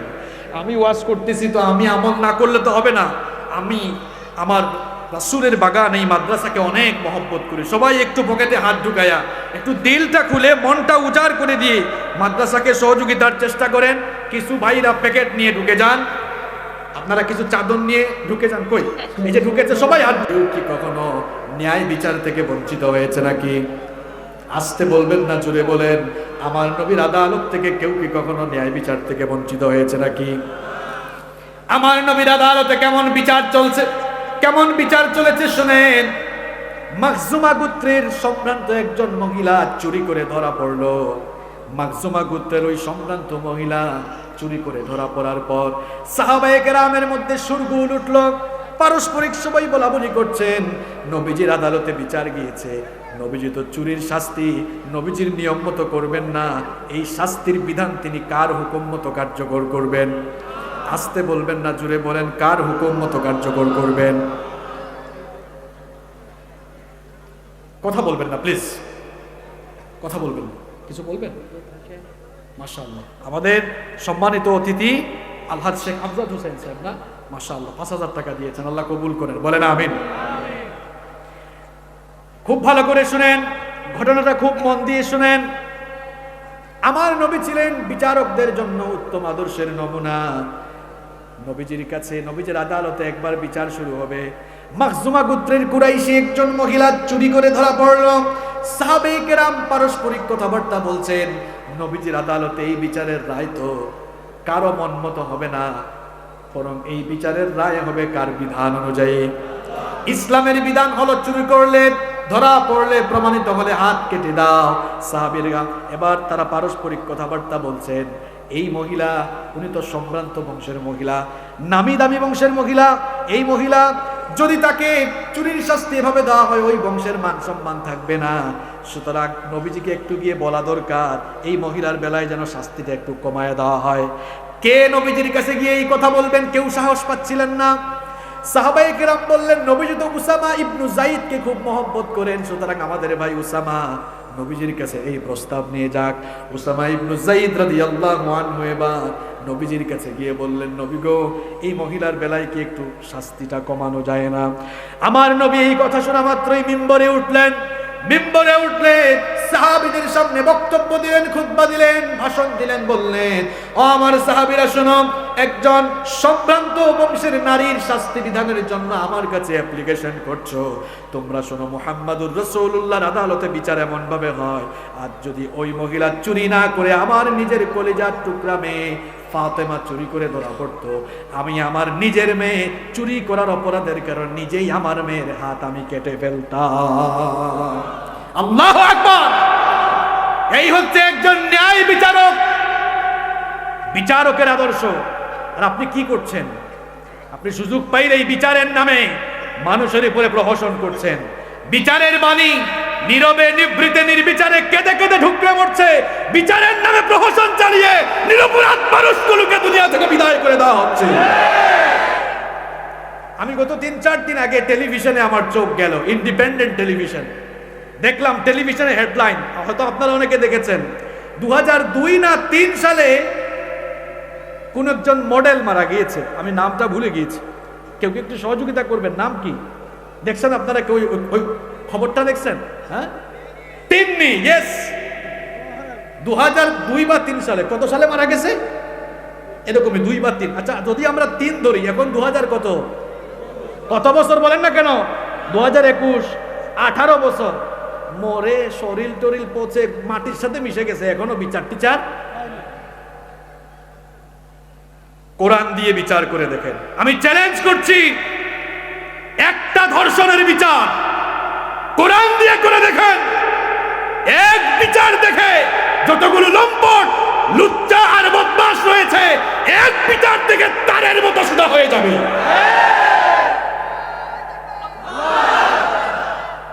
এখন ধর্ষণ করে যায়, ডিমোশন না প্রমোশন নিয়ে বের হয়, আছে না নাই? সৌদি আরবে কোরআনের পুরা আইন নাই, আছে নাকি? সামান্য অল্প একটু আইন আছে, কিন্তু যতটুকু আছে অল্পতেই শান্তি, আছে না নাই? সেই দেশে ধর্ষণ এত বেশি নাই, সেই দেশে চুরিচামারি নাই, খুন খারাপি নাই, কারণ এগুলোর বিচার কিন্তু কোরআন দিয়ে করা। কোরআনের বিচার যেখানে আছে সেখানে স্বজনপ্রীতি। এই যে নবীজির আদালতে বিচার গেল, কোন স্বজনপ্রীতি আছে নাকি? আর আমার আপনার অবস্থা তো, লোক ধরছে, ওসি সাহেবের কাছে, এই মিয়া কারে ধরছে? আমার লোক, তাড়াতাড়ি ছাড়ো, আছে না নাই? এই বুঝি নবীর উম্মত? আপনি আপনার নবীর আদর্শ জানেন না, নবীজি কেমন বিচারক ছিলেন আপনি জানেন না। নবীজির বিচারে কেউ কখনো অসন্তুষ্ট হয় নাই, নবীজির বিচারে কেউ কখনো জুলুম পায় নাই, নবীজির বিচারের মধ্যে কোনো স্বজনপ্রীতি ছিল না, ঠিক কি না? সুতরাং আমরা নবীর 4 নম্বর আদর্শ বললাম, তিনি একজন ন্যায়পরায়ণ বিচারক ছিলেন, কারো উপরে তিনি জুলুম করতেন। 5 নম্বর, সময় সংক্ষিপ্ত, আমি টান দিচ্ছি কিন্তু ভালো করে শুনেন, মনোযোগ এখন ছুটাবেন না, একদম জায়গা মতো তুলছি। নাম্বার 5, আমার নবীর 5 নম্বর চারিত্রিক গুণাবলী হচ্ছে, তিনি চারিত্রিক দিক দিয়ে অত্যন্ত মাধুর্যময়ী চারিত্রের অধিকারী ছিলেন, অত্যন্ত বিনয়ী মানুষ ছিলেন। কষ্ট পেয়েছেন কিন্তু কাউকে কষ্ট দেন, দুঃখ পেয়েছেন দুঃখ দেন। নবীজিকে যারা আঘাত দিয়েছে, নবীজি তাদেরকে আঘাত করেন নাই। দেখেন মক্কা বিজয়ের দিনে চাইলে তিনি মক্কার সবগুলো কাফেরকে সাইজ করতে পারতেন কি পারতেন না? কিন্তু কারো কাছ থেকে কি তিনি প্রতিশোধ নিয়েছেন নাকি? আমার আপনার চরিত্র হলো, আমরা শত্রুর কাছ থেকে তো প্রতিশোধ নেই, যে শত্রু না আমরা তারও ক্ষতি করার চেষ্টা করি, আছে না নাই? নবীজির আদর্শ আমরা জানলাম না, মানুষের সঙ্গে একটু ভালো করে কথাও বলি না, একটু সম্মান দিয়েও আমরা কথা বলি না। আরে ভাই, মানুষের সঙ্গে কি আর সম্মান দিয়ে কথা বলবে? অনেক কপাল পোড়া আছে, নিজের মা বাপের সাথে সম্মান দিয়ে কথা বলে, অথচ আল্লাহ তাআলা কোরআনে বলেছেন, তোমার মা বাবার সঙ্গে কেমনে কথা বলবা শোনো, ওয়াকুল লাহুমা কওলান কারীমা, তোমার মা বাবার সঙ্গে সম্মানজনক ভাষায়, ভদ্র ভাষায়, বিনয়ের সাথে আচরণ করে। অথচ আমাদের কোন যুবক আর তরুণ ভাইয়েরা আছে, মা বাবার সঙ্গে চোখ রাঙিয়ে কথা বলে, মায়ের সঙ্গে বাপের সঙ্গে ঝিলকি দিয়ে কথা বলে, তার বাবা বুড়ো মানুষ, বিছানা থেকে উঠতে পারেন না, অসুস্থ হয়ে বিছানায় পড়ে আছে, খোঁজ খবর নেয় না। আরে ছোটবেলার সব দৃশ্য আপনি ভুলে গিয়েছেন। ভ্যা ভ্যা করে কান্না করতেন। আপনার বাবা আপনাকে দেখলেই এসে কোলে নিত, মুখে তুলে খাইয়ে দিত। আজ আপনার বাবা অসুস্থ, একটু মুখে তুলে আপনি খাওয়াই দিতে পারেন না। বাবা খেতে খামারে কাজ করে করে আপনাকে পড়াশোনা শিখিয়েছে। বড় অফিসার হয়ে ঢাকা শহরে থাকে, ফ্ল্যাট নিয়ে থাকে, বাড়ি করে ফেলেছে, গ্রামে আসে না, মা বাবার খোঁজ খবর রাখে না। আবার মা বাপকে নিজের ঘরে রাখে। অনেকে আছে নিজের ঘরে রাখে, মানুষ কি বলবে। মানুষের ঘরে, নিজের ঘরের ভেতরে রাখলেও ঘরের ভেতরেও মানসিক নির্যাতন চালায়, আছে না নাই? সারাদিন বাপের খোঁজ খবর নেয় না, বাপকে একটু চিকিৎসা করায় না। কপাল পোড়া সন্তান, তোমার তো সামান্য জ্বর হলেই তোমার বাপ তোমাকে নিয়ে হসপিটালে গিয়েছে। আজ বাবা অসুস্থ, একটু ডাক্তারের কাছে নিয়ে যাও না। বাবা খেতে পারে না, মুখে তুলে একটু খাওয়াও না। মা বুড়ি মানুষ, বিছানা থেকে উঠতে পারে না। ওই মাকে কেমনে ভুলে গেলা? যেই মা প্রস্রাব করলেও, মায়ের কুলে প্রস্রাব করলেও কখনো সে তোমার উপরে বিরক্ত হতো না। কান্না করলে সব কাজ ফেলে রেখে এসে জড়িয়ে ধরেছে। ওই মাকে কেমনে ভুলে গেলা? বুড়ো মানুষ, বুড়ি হয়ে গিয়েছে, মুখে তুলে খাওয়াতে পারেন না। আপনার মা বাবা আপনার কত সেবা করেছে, কেমন ভাবে আপনাকে লালন পালন করেছে, সব ভুলে গিয়েছেন। আমার বাবারা, আমার ভাইয়েরা, মা বাপ যাদের আছে, জান্নাত তালাশের জন্য এদিক ওদিক যাওয়া লাগবে না। নবীজি বলেছেন, তোমার ঘরের ভেতরে মায়ের পায়ের তলায় তোমার জান্নাত রয়েছে। জীবনে বরকত চান, আপনার ঘরের ভেতরে মায়ের পায়ের তলায় জান্নাত তালাশ করুন। মায়ের খেদমত করেন, বাবা তার খেদমত করেন। আপনার বাবা ছোটবেলায় গল্প শুনিয়ে শুনিয়ে ঘুম পাড়িয়েছে। বুড়া হয়ে যাওয়ার পর মানুষ শিশুর মতো হয়ে যায়, ঘুম আসে না। রাতের বেলা বাবার রুমে যান, গিয়ে বলেন, আব্বু আপনার মাথাটা টিপে দিয়ে আপনি একটু ঘুমান।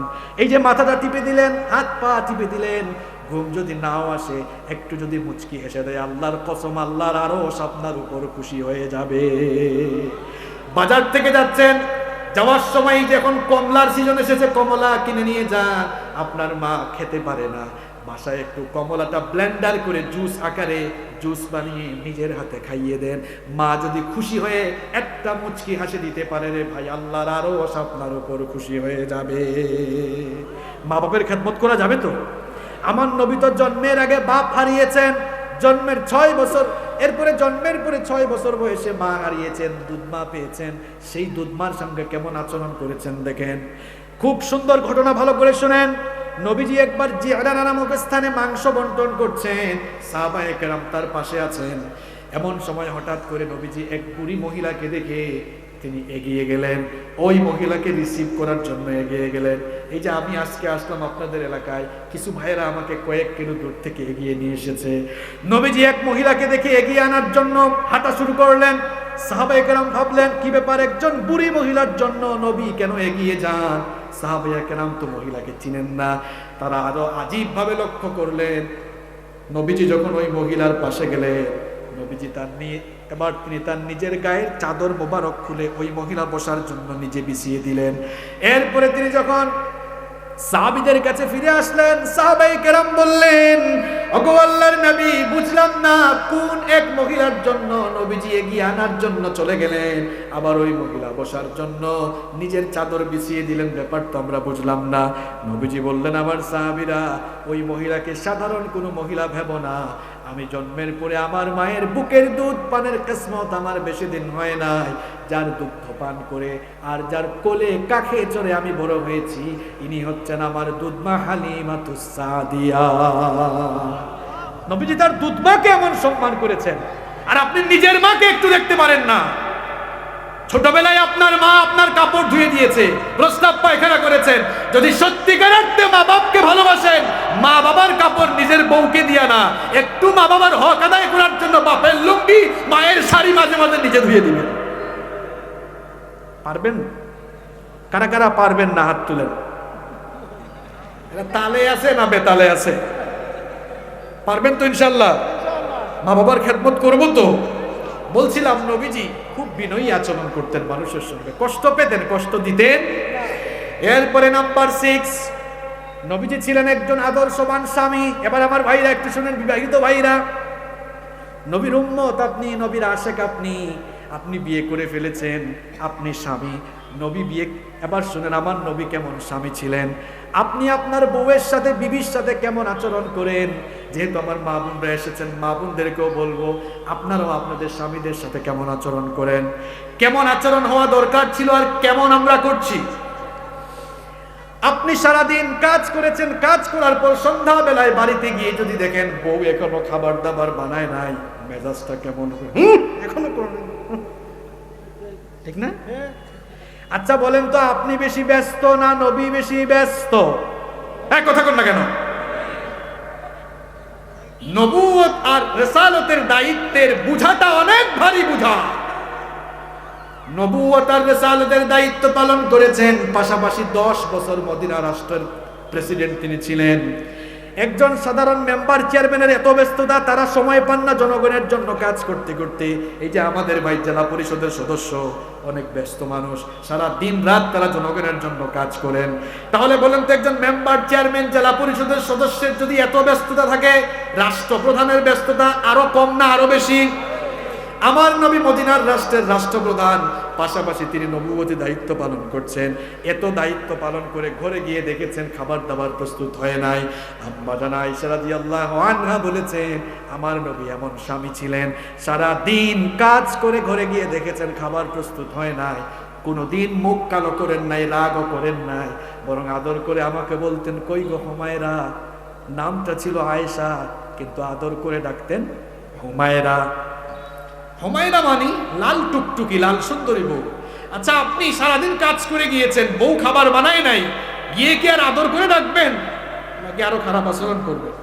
আর নবী গিয়ে বলছেন হুমায়রা, খাবার দাবার প্রস্তুত হয় নাই তো কি হয়েছে, আমাকেও রান্না করে নিয়ে চলো, তরকারি কাটার কাজে আমি তোমাকে সাহায্য করি।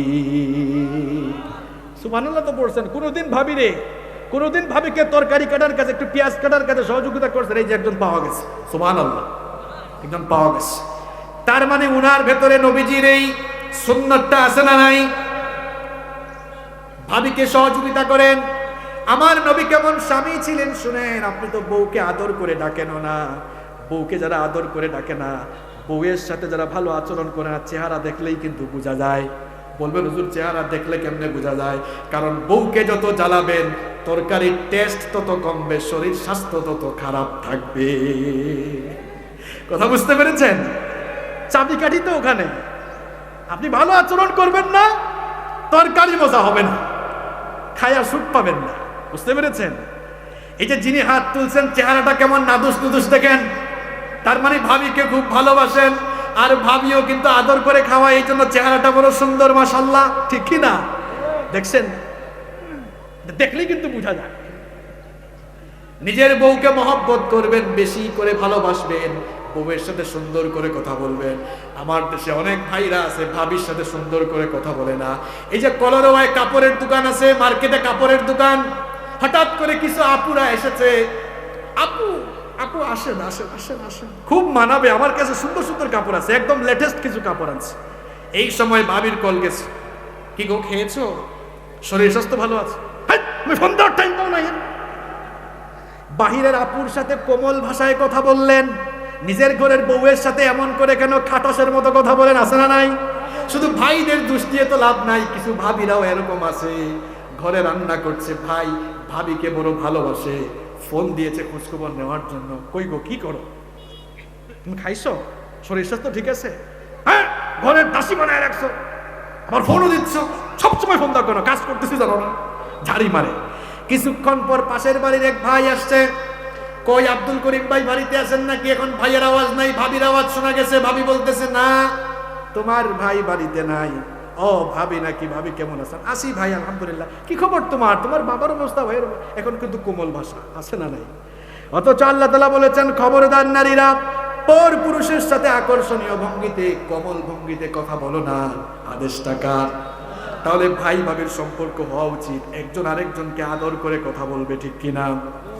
আমার নবী কেমন স্বামী ছিলেন শুনেন। নবীজি তার বিবিদেরকে কাজে সহযোগিতা করতেন। আপনি তো কোনোদিন কাজেও সহযোগিতা করেন না, মাঝে মাঝে ঘরের কাজে সহযোগিতা করবেন, দেখবেন দাম্পত্য জীবনে বরকত বাড়িয়ে দিবেন কে? এটা কিছু টিপস নিয়ে যান।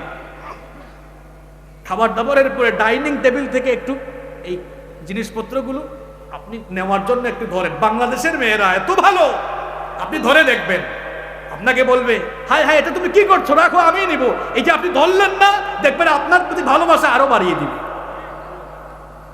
এগুলো নবীজির সুন্নাহ। রোমান্স আপনি কোন জায়গা থেকে শিখবেন? নবীজির পারিবারিক জীবন আপনি স্টাডি করবেন, সেখান থেকে আপনি হাজব্যান্ড ওয়াইফের জীবন কেমনে গঠন করবেন সেটা শিখবেন। মাঝে মাঝে ভাবির সঙ্গে এক প্লেটে বসে ভাত খাবেন। এক প্লেটে আর খাবে কি, এমন নাদান, খাইছে কিনা ওইটাও জিজ্ঞেস করে না। আর আমার নবী কেমন ছিলেন দেখেন, আমার নবী তার বিবিদেরকে নিয়ে খেতে বসতেন। আম্মা জানা আয়েশা রাদিয়াল্লাহু আনহা বলছেন, আমার নবী আমার সঙ্গে এমন আচরণ করতেন, আমি গোশতের টুকরা বা হাড্ডির টুকরা নিয়ে যখন আমি চিবাতাম, আমার নবী আমার হাত থেকে ওটা কেড়ে নিয়ে যেখানে আমি ঠুট লাগিয়ে খেতাম ওই জায়গায় ঠুট লাগিয়ে আমার নবী খাওয়া শুরু করতেন। এক প্লেটে বসে ভাবির সাথে ভাত খান, খাওয়ায়া দেন, দুজনের মধ্যে মহব্বত বাড়িয়ে দিবেন কে? অবিবাহিতরা শুধু আমার দিকে তাকায় আছে, আরে হুজুর যে কথা বলতেছে কোন দিন যে পাবো। তোমরাও পাবে ইনশাআল্লাহ। তোমরা তো সৌভাগ্যবান, আগে থেকেই জেনে ফেলতেছো, তাই না? এখন থিওরি জানা হচ্ছে, প্র্যাকটিক্যালি সব এগুলো অ্যাপ্লাই করবা ইনশাআল্লাহ। এক গ্লাসে পানি পান করেন, কারণ এটা আমার নবীর সুন্নাহ। আম্মা জান আয়েশা রাদিয়াল্লাহু আনহা বলেছেন, আমি গ্লাসের যেই জায়গায় ঠোঁট লাগিয়ে পানি পান করতাম, আমার নবী গ্লাসের ওই জায়গায় ঠোঁট লাগিয়ে তিনিও পানি পান করতেন। ভাবির সাথে এক কাপে কফি আর চা শেয়ার করেন। আপনি বলেন তুমিও চুমুক মারো আমিও চুমুক মারি, মহব্বত বাড়াবেন কি? যে অনেকে হাসতেছে, এগুলো হাসার জিনিস মিয়া, এগুলো কি বানায় বলতেছি আমি? ভাবিকে গিফট দিবেন, মাঝে মাঝে গিফট করবেন, অসুস্থ হলে মাঝে মাঝে সেবা করবেন, কারণ আপনার একটু মাথা ব্যথা করলেই মাথাটা টিপে দেয়। দেখেন নবীজির মেয়ের জামাই নাম হচ্ছে ওসমান বিন আফফান দিন-নুরাইন, যাকে দেখলে ফেরেশতারাও লজ্জা করত। নবীজি তার দুই মেয়ে ওসমান রাদিয়াল্লাহু আনহুর কাছে বিয়ে দিয়েছেন। ওসমান রাদিয়াল্লাহু আনহু বদরের যুদ্ধে যান নাই। নবীজি বললেন, কি ব্যাপার ওসমান, বদরের যুদ্ধে অংশগ্রহণ করলে না কেন? ওসমান রাদিয়াল্লাহু আনহু বললেন, আমার স্ত্রী অত্যন্ত অসুস্থ ছিলেন, আমি তার সেবা করেছি। নবীজি বললেন, তুমি তোমার স্ত্রীর সেবা করার কারণে, তুমি যে বদরের যুদ্ধে না গিয়ে তোমার স্ত্রীর সেবা করেছো অসুস্থ থাকার কারণে, স্ত্রীর প্রতি এমন মহব্বত থাকার কারণে, ভালোবাসার কারণে, বদরে অংশগ্রহণ করে আমার সাহাবীরা যে সওয়াব পেয়েছে, তোমাকেও আল্লাহ সেই পরিমাণ সওয়াব দান করবে। নিজের বউয়ের সাথে এমন ভালো আচরণ করে। ওয়াশিরুহুন্না বিল মা'রুফ, আল্লাহ তাআলা বলেছেন তাদের সাথে সদয় আচরণ, মহব্বতের আচরণ, ভালোবাসার আচরণ করুন। আর আমার বোনদেরকে বলতে চাই, স্বামীর খেদমত করেন। নবীজি বলেছেন, মানুষ মানুষকে সাজদা দেওয়া তো জায়েজ নেই, হারাম। যদি মানুষ মানুষকে সাজদা দেওয়া জায়েজ হতো, তাহলে নারীদেরকে আমি অর্ডার দিতাম তারা যেন প্রত্যেক দিন তাদের স্বামীর পায়ে সাজদা দেয়। সুবহানাল্লাহ। তার মানে একজন নারীর জন্য তার স্বামী কত গুরুত্বপূর্ণ এই হাদিস থেকে বোঝা যাচ্ছে। নবীজি বলেছেন, ইদা সাল্লাত আল মারআতু খামসাহা ওয়া সামাত শাহরাহা ওয়া হাফিজাত ফারজাহা ওয়া আতাআত যাওজাহা। নবীজি বলেছেন, কোন নারী যদি 5 ওয়াক্ত নামাজ আদায় করে, কোন নারী যদি রমজান মাসে রোজা রাখে, তার সতীত্বের হেফাজত করে, আর স্বামীর যদি আনুগত্য করে, আল্লাহ তাআলা ওই মহিলা ওই নারীকে ডেকে বলবেন, কিয়ামতের দিন ডেকে বলবেন, জান্নাতের যেই দরজা দিয়ে ঢুকতে মন চায় সেই দরজা দিয়ে ঢুকে আমার জান্নাতে শামিল হয়ে যায়। তাহলে আমরা সবাই আদর্শবান স্বামী, আর আমার বোনেরা আদর্শবান স্ত্রী আমরা হতে পারবো তো ইনশাআল্লাহ? এটা ছিল আমার নবীর চারিত্রিক গুণাবলী। আমার নবী ছিলেন আদর্শবান বাবা। আমি আগেই বলেছি, সব চারিত্রিক গুণাবলী বলা যাবে না, যেগুলো আমাদের বেশি কাজে লাগবে ওগুলো আজকে বলবো ইনশাআল্লাহ। আমার নবী ছিলেন আদর্শবান বাবা। আমাদের অনেকের ছেলে মেয়ে আছে না নাই? কাদের কাদের ছেলে মেয়ে আছে একটু হাত তুলেন তো দেখি। মাশাআল্লাহ, হাত নামান। এই যে ছেলে মেয়ে আছে, অনেকে ছেলে মেয়ের কোনো খোঁজ খবর রাখে না, কোথায় যায় কি করে কোনো খোঁজ খবর রাখে না। আমার নবী শত ব্যস্ততার ভেতরেও তার ছেলে মেয়ের খোঁজ খবর রাখতেন। দেখি তো নবীর জীবনী আপনারা কেমন জানেন? সবাই বলেন তো, নবীজির মোট সন্তান ছিল কয়টা? হ্যাঁ, 8টা। নবীজির সন্তান ছিল কয়টা?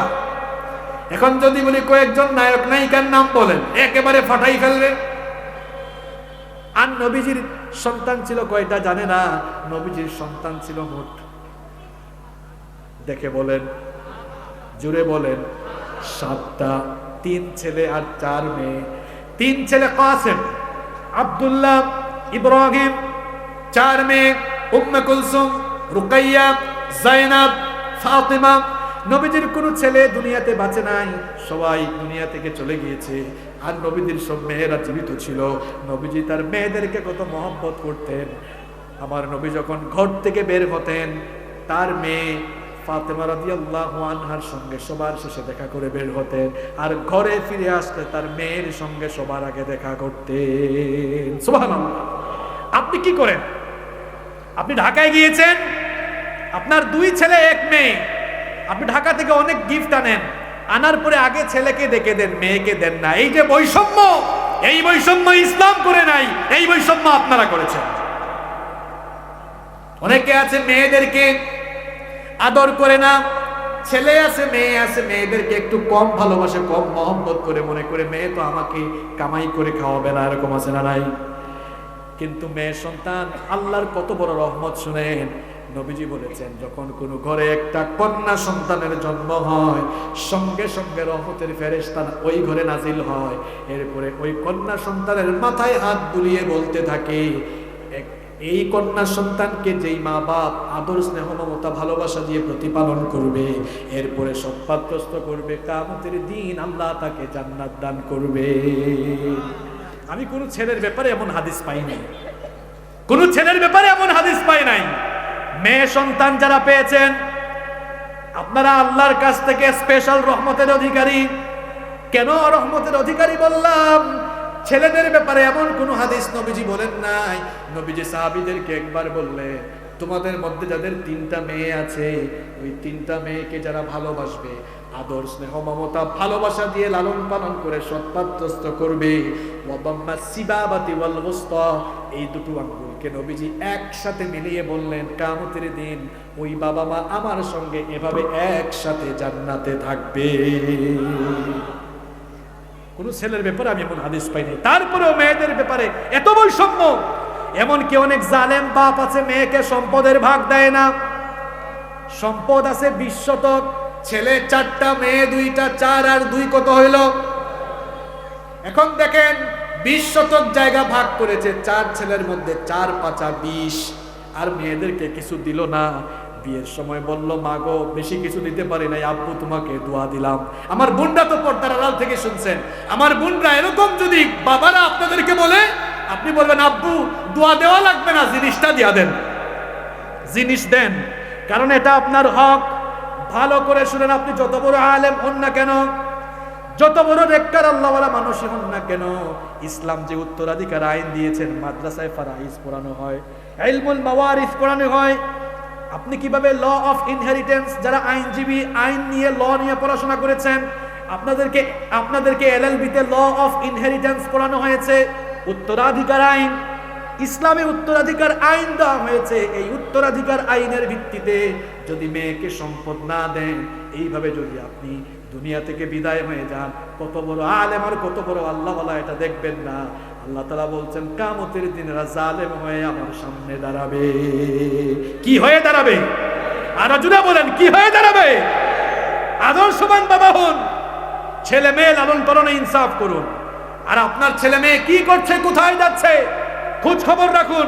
আপনাদের অবস্থা এমন, আপনারা চলাফেরা করেন আমেরিকান স্টাইলে, এরপরে ক্ষতিগ্রস্ত হলে বিচার চান সৌদি স্টাইলে। আপনার মেয়ে ছেলে কোথায় যায় জানেন না। দিহান অনুষ্কার মা বাপ জানতো না কোথায় কখন কি করে এরা। এরপরে যখন মেয়ে আনুষ্কা ধর্ষিতা হয়ে মারা গেল, এরপরে বিচার চাওয়ার বেলায় সৌদি স্টাইলেই বিচারটা যাচ্ছে, মৃত্যুদণ্ড যাচ্ছে। চলাফেরা করেন আপনি আমেরিকান স্টাইলে, আর বিচার চান সৌদি স্টাইলে। আপনি চলাফেরাও করেন সৌদি স্টাইলে। ছেলে মেয়ের খোঁজ খবর রাখেন, আদর্শবান পিতা আদর্শবান মাতা হওয়া লাগবে। পারবো তো ইনশাল্লাহ। এরপরে আসেন নাম্বার 8, নবীজির 8 নম্বর চারিত্রিক গুণাবলী। নবীজি একজন আদর্শবান দাদা ছিলেন, আদর্শবান নানা ছিলেন। এখানে অনেকে দাদা নানা আছেন না। আমার নবীর কলিজার টুকরা 2 নাতি হাসান আর হুসাইন, এই 2 জনকে নবীজি বড় মহব্বত করতেন। নবীজি এত বেশি ভালোবাসতেন, নবীজি 2 জনকে 2 কাঁধের মধ্যে নিয়ে বের হলেন। একজনকে ডান কাঁধে, আরেকজনকে বাম কাঁধে একবার হাসানকে চুমু দেন আর একবার হুসাইনকে চুমু দেন। এক সাহাবী বললেন, ওগো আল্লাহর নবী, আপনি এই দুইজনকে মনে হয় খুব বেশি ভালোবাসেন। নবীজি বললেন, মান আহাব্বাহুমা ফাকাদ আহাব্বানি ওয়া মান আবগাদাহুমা ফাকাদ আবগাদানি, যে এই দুজনকে ভালোবাসবে তারা যেন আমি নবীকে ভালোবাসলো, আর যে এই দুইজনকে আঘাত করলো সে আমি নবীর কলিজায় আঘাত করলো। আল্লাহু আকবার। নবীজি তার নাতিদেরকে নিয়ে মসজিদে যেতেন, আপনারা বাচ্চাদেরকে মসজিদে আনেন। ভালো করে শোনেন, আমি একবার এক মসজিদে ঢুকলাম, অজু করার পরে মসজিদে ঢুকে টিস্যু দিয়ে মুখ মুছতেছি, হঠাৎ করে আওয়াজ শোনা, হাট হাট হাট। আমি ভাবলাম কি রে, মসজিদের ভিতরে কুকুর ঢুকলো নাকি? এখন দেখি এক মুরব্বী কিছু ছেলে পেলে বাচ্চাদেরকে বলছে হাট হাট। আমি গিয়ে বললাম, মুরব্বী বাচ্চাদেরকে ধমকান কেন? কই হুজুর মসজিদে এসে ডিস্টার্ব করে। এখন বাচ্চাদেরকে মসজিদ থেকে বের করে দেওয়া এটা কি নবীর সুন্নত নাকি? আমার নবী তার ছোট্ট ছোট্ট দুই নাতি হাসান হুসাইনকে নিয়ে মসজিদে এসেছেন। আপনার এই বাচ্চাগুলো নামে একটু চিল্লাচিল্লি করে, আর নবীজির নাতিরা কেমন দুষ্টুমি করেছেন শুনে। নবীজি সাজদায় গিয়েছেন, হুসাইন এবার নবীজির পিঠের উপরে উঠে নবীজির চুল টেনে টেনে বলে, আমি এখন আমার নানার উপরে না ঘোড়ার উপরে আছি, ঘোড়ার উপরে টানে। নবীজি ধমক দেন নাই, সাজদাটা লম্বা করে দিয়েছেন। সুবহানাল্লাহ। জুমার দিনে নবী খুতবা দিচ্ছেন, হাসান হুসাইন দৌড়াদৌড়ি করে, ধমকালেন না। দুজনকে ধরে আবার মিম্বরে এসে তারপরে তিনি দুজনকে দুই হাতে ধরেই মিম্বরে খুতবা দিয়েছেন। সুবহানাল্লাহ। বাচ্চাদেরকে বের করে দিবেন না, সময় সংক্ষিপ্ত নিলে আরো বলতাম। এদেরকে আরো আসলে চকলেট দিবেন, বলবেন বাবার আরো আইসো, আসলে আরো চকলেট দিব, পারবেন তো ইনশাল্লাহ। এবার শুনেন সর্বশেষ গুরুত্বপূর্ণ পয়েন্ট। আমার নবী রাষ্ট্রপ্রধানের আদর্শ, আমার নবী সকল নেতাদের জন্য আদর্শ। আমার নবী মদিনার রাষ্ট্র শাসন করেছেন। কেমন নেতা তিনি ছিলেন এবার শুনেন। নবীজি দড়ি দিয়া বুনানো খাটিয়ার মধ্যে কোনো বালিশ নাই, কম্বল নাই, লেপ তুষক নাই, মাথার নিচে তিনি হাত দিয়ে শুয়ে আছেন। ওমর ইবনুল খাত্তাব রাদিয়াল্লাহু আনহু গেলেন, ওমরকে দেখে নবীজি উঠে বসলেন। ওমর রাদিয়াল্লাহু আনহু লক্ষ্য করলেন নবীজির পিঠের মধ্যে রশি গরুর দাগ বসে গিয়েছে। ওমর রাদিয়াল্লাহু আনহু এই দৃশ্য দেখে চোখের পানি ছেড়ে দিলেন, বললেন, ওগো আল্লাহর নবী, গোটা মদিনার প্রেসিডেন্ট আপনি, রাষ্ট্রপ্রধান আপনি, আর আপনার পিঠের নিচে লেপ নাই, তুষক নাই, কম্বল নাই, বালিশ নাই। এই দৃশ্য দেখে আমি ওমরের সহ্য হয় না, একটু অনুমতি দেন, আপনার জন্য লেপ তুষক খাতা বালিশ কম্বলের ব্যবস্থা করে দেই। নবীজি তখন বললেন, ওমর রে শোনো, আমি যদি দুনিয়ার সুখ শান্তি চাইতাম, উহুদ পাহাড় আমার জন্য সোনা হয়ে যা, এটা যদি বলতাম সঙ্গে সঙ্গে সোনা হয়ে যেত। আমি তো দুনিয়ায় সুখ শান্তি করার জন্য আসি নাই, বরং আমি এসেছি এই দুনিয়ার পথ হারা মানুষগুলোকে পথের দিশা দেওয়ার জন্য। সুবহানাল্লাহ তো পড়লেন ঠিক, এবার শুনেন। সুবহানাল্লাহ পড়লেও কি না পড়লেও কি, এখানে আগে আদর্শ নিতে হবে। নবীজি একটা রাষ্ট্রের রাষ্ট্রপ্রধান হয়ে স্বাভাবিক চলাফেরা, আর আমার দেশে সাধারণ মেম্বার চেয়ারম্যান হইতে পারলে কি গিয়ার, বাপরে বাপ, চেয়ারে উঠলে আর গিয়ার ঠিক থাকে না, আছে না নাই?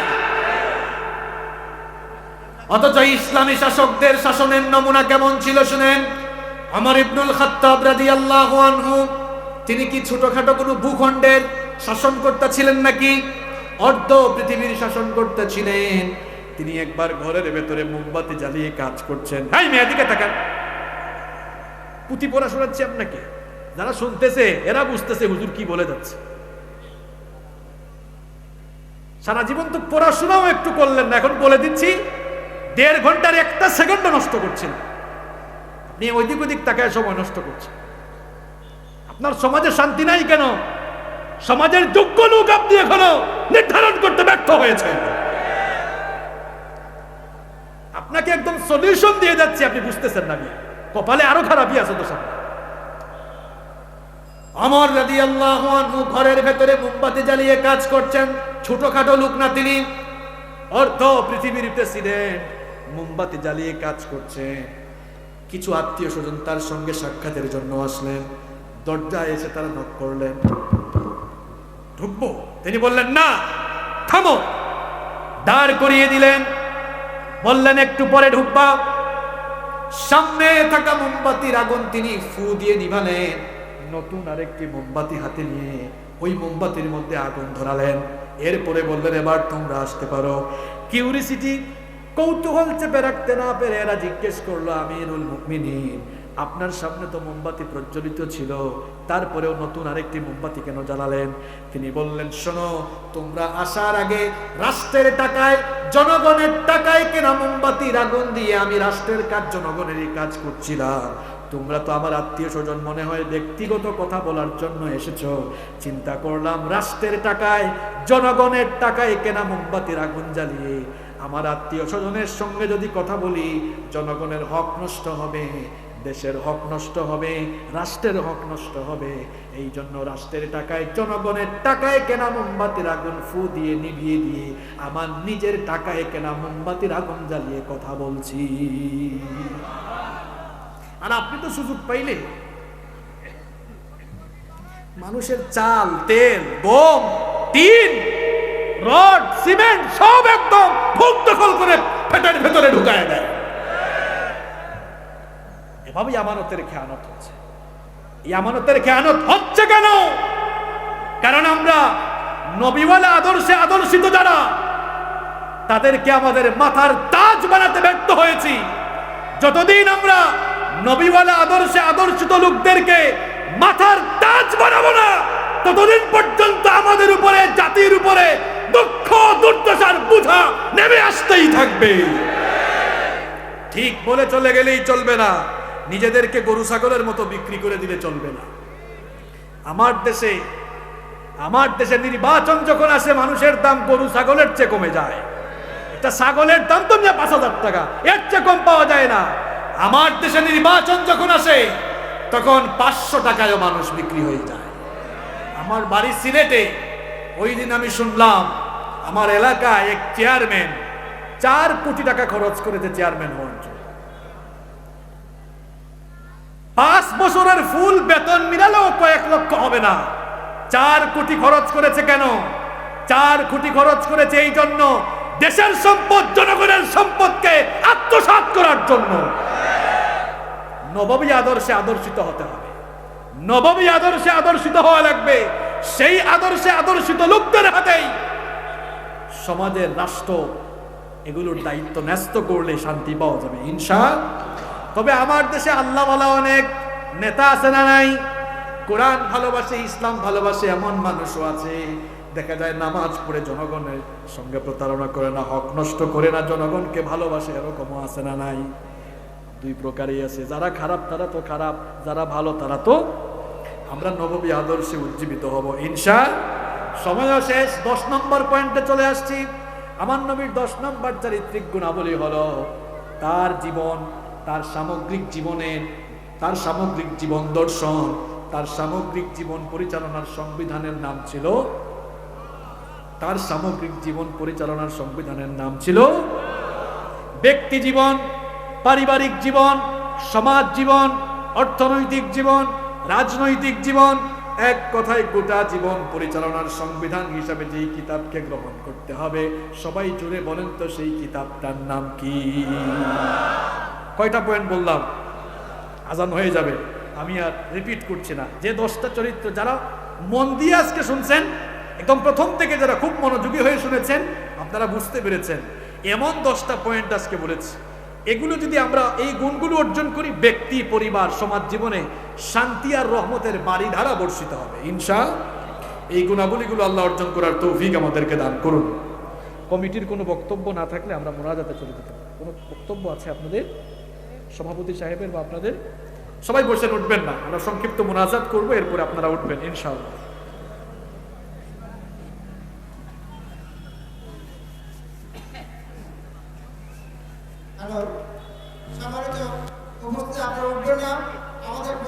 জাহান্নাম ইন্না আযাবাহা কানা গরামা।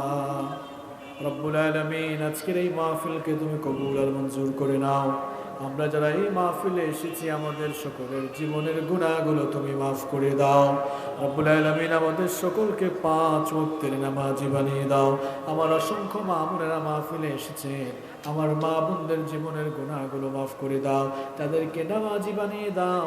পর্দায় থাকার তৌফিক দান করে দাও। নিঃসন্তান মা বোনদেরকে সন্তান নামক নেয়ামত দিয়ে ধন্য করে দাও। রব্বুল আলামিন আমাদের কলেজার টুকরার জনম দুঃখিনী মা আর বাবাকে মাফ করে দাও। আমাদের যাদের মা বাবা কবরবাসী হয়েছেন কবরগুলোকে জান্নাতুল ফেরদাউস বানিয়ে দাও। আমাদের যাদের মা বাবা বেঁচে আছেন নেক হায়াত বাড়িয়ে দাও। আল্লাহুম্মা গফিরলি ওয়া লিওয়ালিদাইয়া ওয়া কুর রাব্বিরহামহুমা কামা রাব্বায়ানি সগীরা রাব্বিরহামহুমা কামা রাব্বায়ানি সগীরা। রব্বুল আলামিন এই ঝাপাঘাট এলাকায় যতগুলো কবরস্থান রয়েছে কবরস্থানের সকল মুর্দেগানদের কবরের আযাব মাফ করে দাও। রব্বুল আলামিন এই ঝাপাঘাট এতিমখানা কমপ্লেক্স এবং হাফেজি মাদ্রাসাটিকে তুমি কবুল করে নাও। এই মাদ্রাসা পরিচালনা কমিটির যত সদস্য রয়েছেন, মাদ্রাসার শিক্ষক মণ্ডলী, ছাত্রছাত্রী যারা রয়েছেন সকলের গুনাহ মাফ করে দাও। এই মাদ্রাসার ছাত্রদেরকে তুমি বড় বড় আলেম হিসাবে কবুল করে নাও।